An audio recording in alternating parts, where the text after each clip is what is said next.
Welcome to Real Love, Real Stories TV and podcast. This is Kanu and I'm the host. First of all, I just wanted to say thank you so much for tuning in. I know there's a lot of stuff you could be listening to, but I'm so grateful that you're listening to an episode of Real Love, Real Stories. In the guest chair today, I have the pastor from my church, and I'm excited to have him on because I've been wanting to talk about this topic today, premarital counseling, and we're going to dig a little bit deeper and talk about, what are some of the truths of a gospel-centered marriage, and also talk about, what are some common issues that happen in a marriage. So enjoy. Welcome, Pastor Frank. I am so excited that you're here to talk to us. So I want to give you an opportunity to introduce yourself before we dive into talking about our topic today. Well, thanks for inviting me. I'm glad to be here. So I was born and raised in Phoenix. I've lived in other cities, but eventually made my way back to Phoenix. Had a conversion experience when I was 27 years old. Mm-hmm. Became a Christian. Eventually started doing a little bit of Bible teaching. Okay. And then eventually I'd spent 20 years in the marketplace in the retail and restaurant business. Mm-hmm. And I eventually transitioned out of that and went back to school because I felt like I was maybe being called to either teach theology or be a pastor. Right. So I went and got my bachelor's degree from Grand Canyon University. Mm-hmm. And then I went to Fuller Theological Seminary in Pasadena, California, and got a Master of Divinity. Right. And then I went to Arizona State University and got a Master of Arts in Human Communication Theory. Wow, you're just this wealth of information from all aspects. Yeah, well, I have the degrees. I don't know if that makes it a wealth of information. But I've been pastoring now for 20 years, 2 different churches, and I've also taught human communication at, I've been at Paradise Valley Community College for 19 years now as an adjunct instructor. Okay. I spent 18 years teaching communication for Fuller Seminary, the extension here in Phoenix. Okay. And I've taught a few times over at Grand Canyon University as well. Okay. So kind of a combination of theology and communication. Yeah, I think it's important. And I love both disciplines. Yeah, so I'm really excited that you're here. Should we talk a little bit about the full truths of a gospel-centered mm-hmm. marriage? Can you touch a little bit about that and sort of walk us through what you talk about? Well, here they are. Number one, I think, again, this is going to be based in what the Bible says. And what the Bible says is that you and I mm-hmm. are created in the image of God. Right. Okay, so just a foundational truth is, when you get married, remember you're marrying an image bearer of God. Right. Yeah. Somebody that God has created, and now He's created especially for you. Oh, yeah. So you're going to have conflict, and you're going to have those hard conversations. Mm-hmm. And you need to have conflict, and you need to have the hard conversations. The bad rap against conflict is that it isn't any good. In fact, conflict helps you to find solutions to problems that you have. You might as well engage, but engage it healthy. But in the midst of that, remember that you're dealing with an image bearer of God, yes. rather than somebody who is your opponent, your foe, somebody to be defeated, somebody to exercise power over. Mm-hmm. That's the key there. James in his New Testament letter says, our tongue, the way we speak to each other, mm-hmm. is a house of fire. Nobody understands it. With it we praise God who is in heaven, and we curse those who are made in His image and likeness. It ought not to be that way. Right. So we're two-faced. We use double speak, and we need to remember that. Yeah. So that's the first thing. The second thing is, this might be the biggest one. It's the one that most people don't even really think about, is that you need to remember you're not marrying a finished product, but a work in progress. Oh, yes. Oh, yes. And even that you yourself are not a finished product. Exactly. Yeah. So that's so counter what our culture is. Everything in our culture, we want to present ourselves as this wonderful finished product. Right. Again, not a bad thing. You got to market yourself. You got to have a resume. You got to have a profile. All of that stuff mm-hmm. is how you're not going to win business by saying, I'm just kind of average, and not that great. So come on. Let me take care of stuff for you when I get around to no. But the truth is that Scripture tells us that we're actually pointing towards something. Yeah. That God has a purpose for us, that He's calling us toward, a telos in the Greek, a goal or a maturity. Okay. And so when you get married, part of being married to somebody is that you're partnering with them in order to sort of pull that out of each other, that you're working towards something rather than, gosh, that sort of anticlimactic, you look great during the ceremony, but it's been all downhill since then. What has happened? Right. It's going to be hard. And that's part of that process. Paul writes to the church in Corinth, and he says, though the outer self is wasting away, the inner self is being renewed day by day. So that's that idea. And there's other passages that you can look at too, but that's the idea. Yeah. So, Then the third is just remembering that Christ's sacrificial death for us points us to dying to ourselves in order to live for each other in marriage. That's the third one. Yeah, I remember you talked about in a service a couple of Sundays ago, I think, which I really liked. And I never thought of it in that regard, because really, if I remember correctly, when a couple gets together, in order to meet my partner, part of me is dying. I think is that how you put it? Yeah. Right. And so, yeah. And it specifically says that in Ephesians 5 about husbands. Husbands, love your wives as Christ loved himself and gave himself up for, as Christ loved the church, and gave himself up for the church. Right. So it's the idea that, okay, this is not about me. Yeah. And in another sense, it is about me. It's about my self-awareness, and it's about the fact that I can only change me and I can't change my spouse. Yeah. So I can only really work on me. Right. I can work on my spouse to the extent that my spouse invites me in to work on him or her. But really, the person I have the most control over is me. It's me. You can't change the other person. And it never works anyway. Never does work. Right. But that's a big push by people. I run into that all the time. Yeah. And that's always the most disappointing thing for a couple that's having problems after the marriage. And I say, okay, well, you're not going to be able to change your spouse. You need to work on yourself. Yeah. But I'm not the problem. Oh. Believe it or not, you are part of the problem. Yeah. You just are, Yeah. So that's the third one. And then the fourth one is, if you love God more than you love your spouse, you're going to love your spouse really well.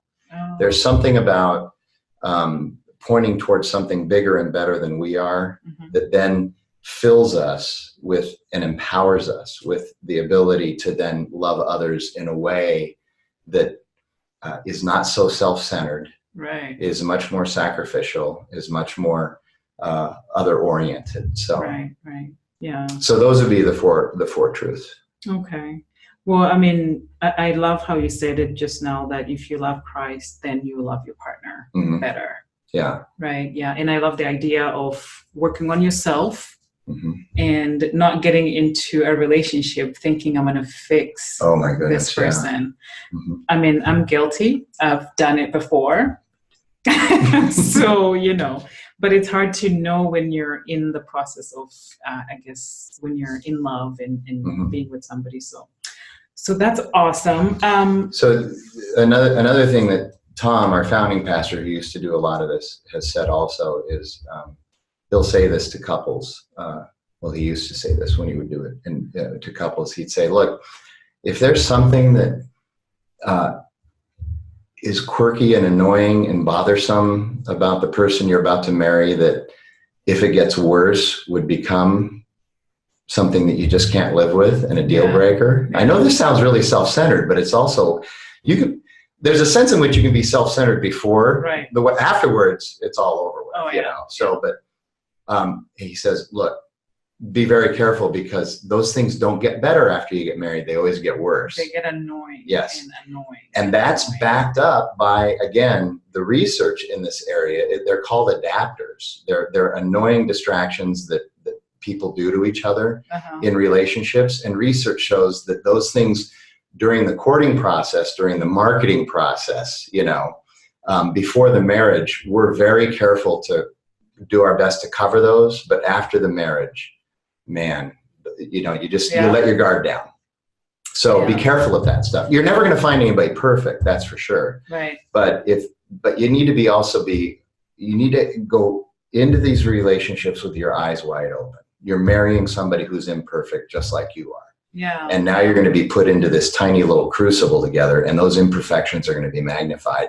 You need to be ready for that. Yeah. So that actually poses a question in my mind, that if you're dating, but then there's some things that your partner or boyfriend or girlfriend does, and you're kind of sweeping them under the rug and saying, maybe it'll go away. Maybe, I mean, how should you approach that, I guess?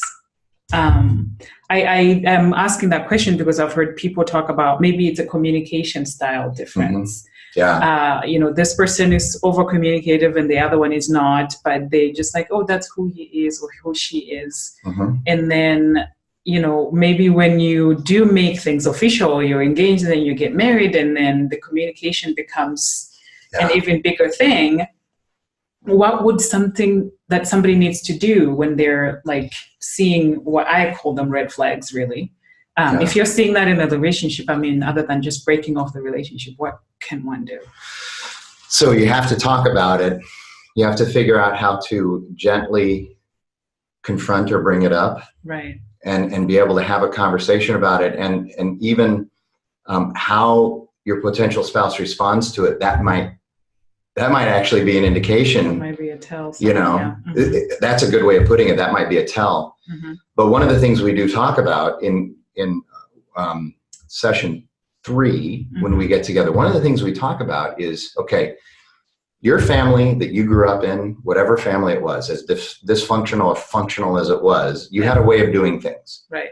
And your potential spouse grew up in a family that had a way of doing things. Own way, yep. So here's one of the challenges I found. People get married and they assume that the way they did things in their family is the right way. Is the right, that's good. Is the right way, and is the way we're going to do it. Right. And you never even talk about it. And then you're in this relationship with somebody who does it completely different.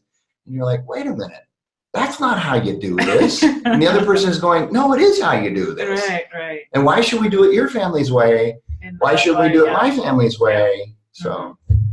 Yeah, it's one of the reasons why conflict arises in marriage, because we have these embedded processes or things that we do based on, like you said, how our families did it, how I watched my mom and dad do certain things, and to me that's the right way. Yeah. So then somebody else comes into my life and bringing their own way of doing things, and then you're like, wait a minute, that's not the right way. So and I would advocate that you work on a new way.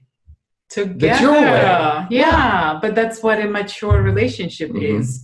Realizing that you have your own way and they have their own way, and why don't we create our own way of working on things? Yeah. But I guess it takes going to premarital counseling perhaps to figure that out, right? Yeah, right. Yeah, sure. Yeah. So I loved how you talked about, you and your colleagues developed this 10 common issues that come up in marriages. Do you want to touch a little bit about that? The first one is really, I think, the biggest one. And I've only had this reinforced over and over and over by other people who do this, by the books I'm reading, and by some of the most important mentors in my own life, that this is absolutely true. Most spouses refuse to see themselves as the biggest problem in their marriage. Yeah. It's always the other person. Yeah.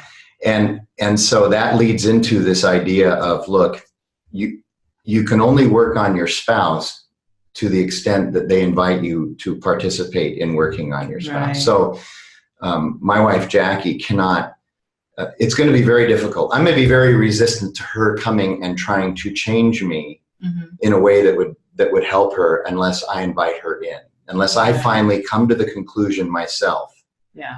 I'm the problem in this area. I need now help. I need to hear from her perspective, from her perception, how I could do that better. Oh, interesting. So you know how to change it. So I know how to change it that will benefit her. Yeah. In fact, the two biggest areas, we've been married almost 32 years. The two biggest areas, I think, where we struggled both, I would say, were my fault. Although for a long time I thought they were her fault. The two biggest areas were number one were conflict resolution. Okay. It was in 2001 when I came across this Stephen Littlejohn's conflict management coding scheme of conflict behaviors. Yeah. And it just pierced me because I'm looking at these unhealthy behaviors that he's listed. And I'm like, man, if I'm really honest with myself, that's me. That's me, yeah. And that must just really suck to live with me. Oh, yeah. And then I looked at the things that were healthy and good, and I'm like, I need to go look these up. I don't even know what these are, Really? you know? And so I went through that like for 3 hours at Hayden Library at ASU, just making notes and stuff. And wasn't even studying for my classes. I was so pierced. I was doing this because for yourself. Yeah. Yeah. And then I went home that night. It was a Tuesday night late. Kids had already gone to bed. And I called Jackie over and I said, she's a night owl. So she was all fresh and ready to go. Mm-hmm. And I said, I want to show you this thing. And I said, look, this is the person I've been. We'd had a really good marriage up until then, but not when it came to conflict resolution. Okay. It was very difficult.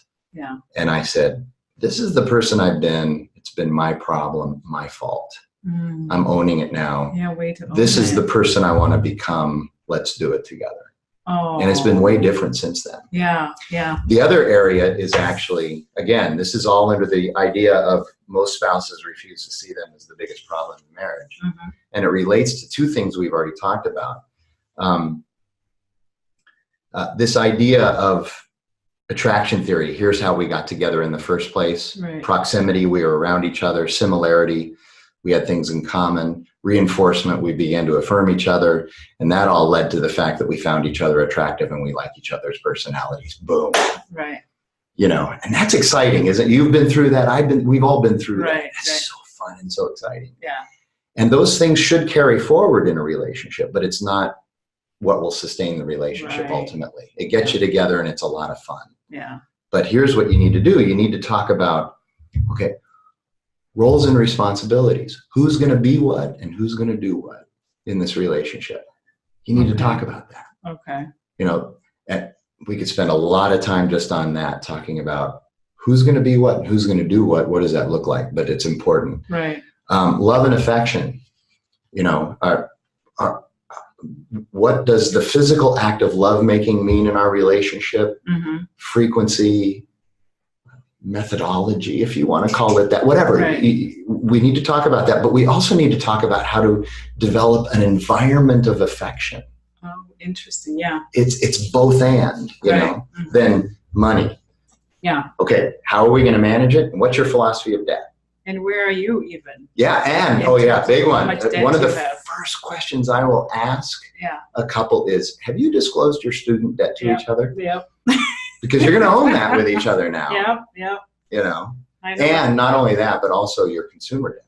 Because that can be just crippling as well. You just racked up your credit cards and maxed them out, and So sometimes this is extreme, but you might have somebody whose philosophy about debt is that you go and find debt amounts that you can acquire, and then you spend it all, and you just make the minimum payments, and you put that person together with somebody who says, no, we're gonna have the money before we buy anything. Oh yeah. Okay, that wouldn't work. Now, obviously, that's way too extreme. Right. But there are varying degrees of that in the middle, and you have to figure that out. You know, some people are more willing to use consumer debt, others are more reticent. Those are little things that matter. Children and parenting. Are you going to have children, and how many? And then what's your philosophy on parenting? How are you going to parent them? Religious devotion and practice. You know, that's an important thing to discuss. The assumption here is that you both are Christians and you both like attending this church. Okay, but that's not necessarily true everywhere. Right. So it's a conversation that has to be had. Yeah. But then this is the one I wanted to get to. Okay. Okay. In-laws and extended family. Yeah. Jackie and I never discussed any of that. And that became a huge problem that just blindsided us, but especially me. Oh, interesting. We had such different understandings and values of family that became earlier than the conflict stuff, that became a huge issue for us that we had to work through. Yeah. Just her view of family was way different than mine. By the way, I admit her view was better and I have acquiesced to that, and it's been great. It's been a lot more fun. Right. But that was really weird to work through. So the first couple of years we were married, I would plan these wonderful, fun, elaborate vacations, and we'd go away together. Yeah. And after the second year of doing that with her, she came to me before I started planning the next year's vacation. She said, I appreciate all these trips we've gone on. That's been really fun. But really what I want to do this summer is I want to go to Minneapolis, and I want to stay with my Uncle Henry and Aunt Edie in their basement. And I just want to hang out with my family, my extended family. Oh, wow. And literally I looked at her and, what? What are you talking about? I was looking at her like she had three heads. Like, this is insanity to me. Right. But that's what you wanted. That's what she wanted to do. And I grudgingly went along with it. And then I had to grudgingly admit that it was great and I had fun. But that's when I learned how to water ski. Her cousin taught me how to water ski on Medicine Lake outside of Minnesota. I never would have had that experience. Right, if you're not. Oh, wow. And now that's all we do. Yeah. And it's great. Anyway, so that's the big one of the 10 issue. I think that's so the big one. I wanted to share a little bit about my own personal experiences in this list of things that you just talked about. So the money and managing debt and all that. I was married once before, and one of the reasons why actually we argued a lot was the money. Mm-hmm. Sure. I was not responsible at all when it came to money. He was very responsible in planning, do we have enough money to buy this? Mm-hmm. I just we have a credit card. I'm going to go buy it right now. Yeah. Not even think about that. So for my relationship, that was the number one reason why we fought. Yep. And then talking about children and parenting, I think this was the straw that broke the camel's back for us. Is that, and to his credit, when we got married, we talked about we didn't want to have kids. Mm-hmm. But at some point, as I was aging, something clicked in me and said, I want to have kids. And so when I talked to him about it, he said, but we talked about it before. I told you I didn't want to have kids. Mm-hmm. And I said, you're right. And so, with other problems, we ended up going our separate ways. But the funny thing about that is he remarried, has and 2 kids now. Yeah, sure. And I never remarried. I don't have kids. Mm-hmm. So I'm a little bitter about that. But yeah, I could see why. Right. Mm-hmm. But, one of the things that one of the reasons he gave me for not wanting to have kids with me was the parenting part. Mm-hmm. He always felt like if we did have kids, we would not parent them the same way. Mm-hmm. And that would cause a lot of problems in our marriage. And then talk about in-laws. That was another thing that sort of blindsided me. I won't get into too much detail about that, but that blindsided me. And then the religious part is that I, born and raised a Christian, I went to church.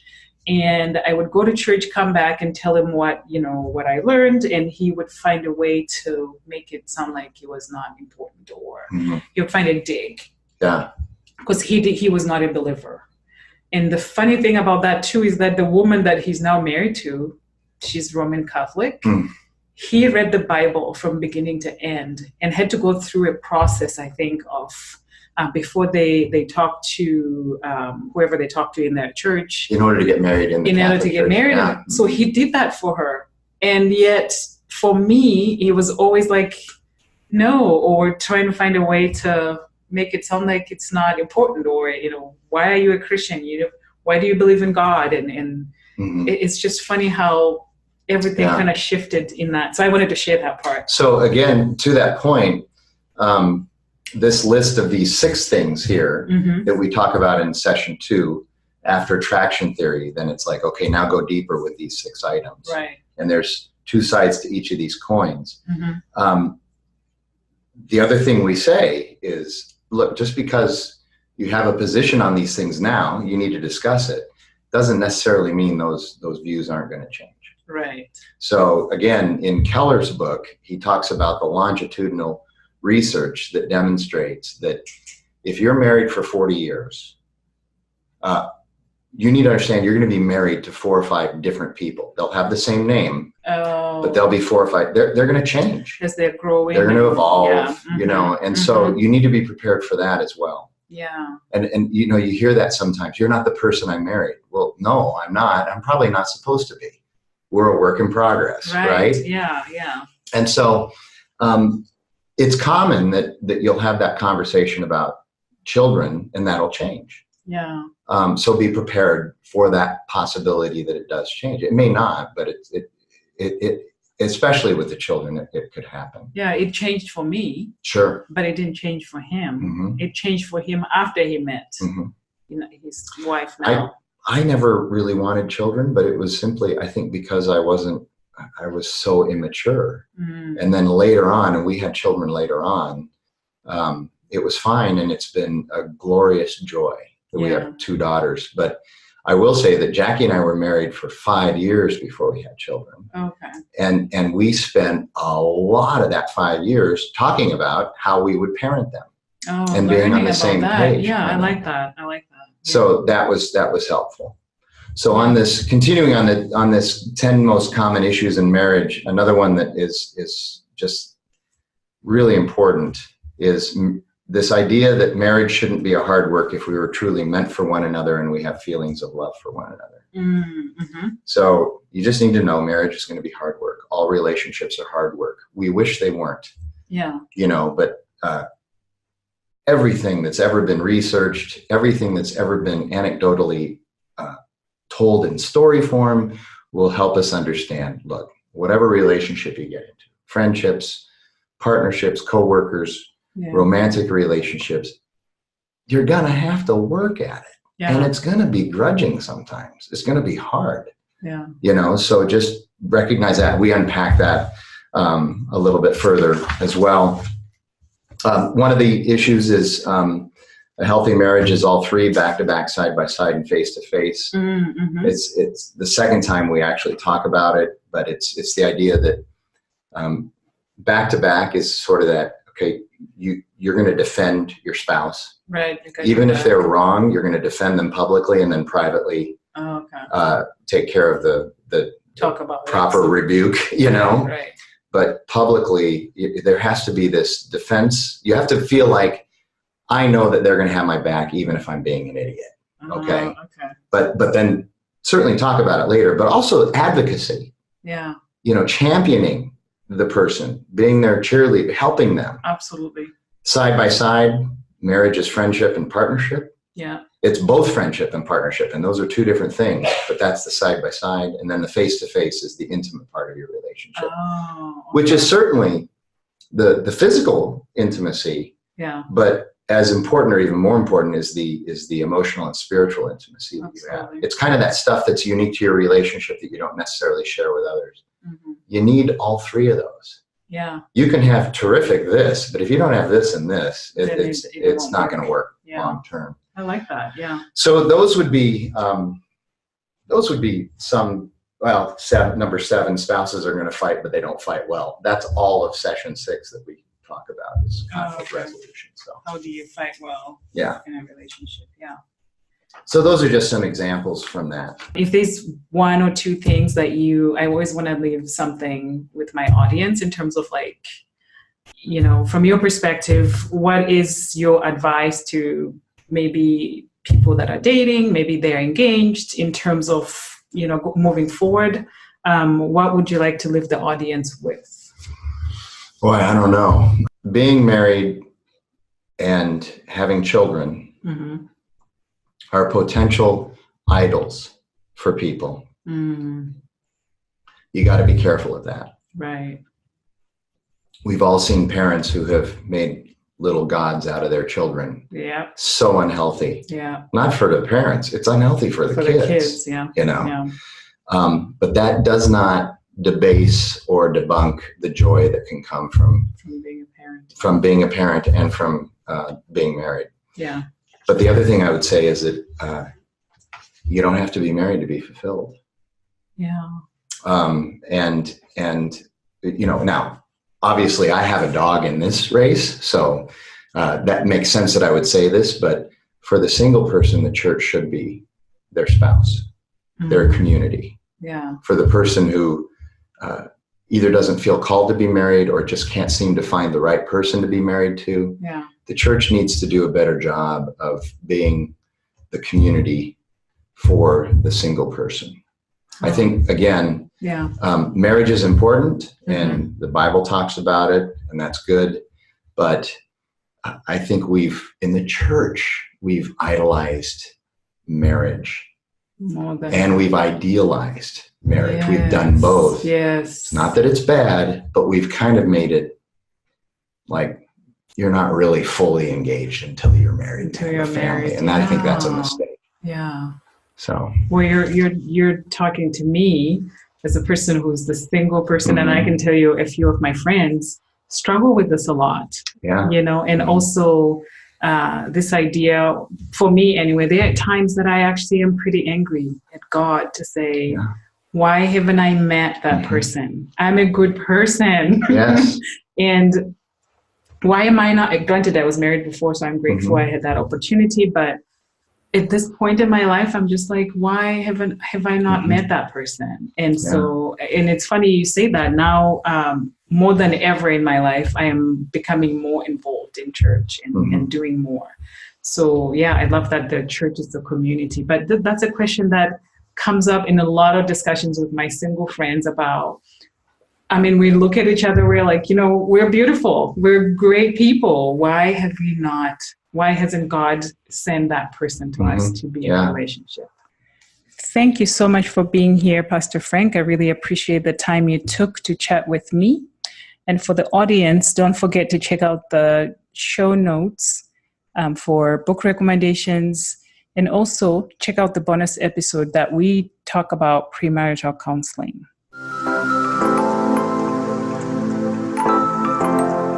Thank you so much for tuning into this week's episode. I really hope you enjoyed it.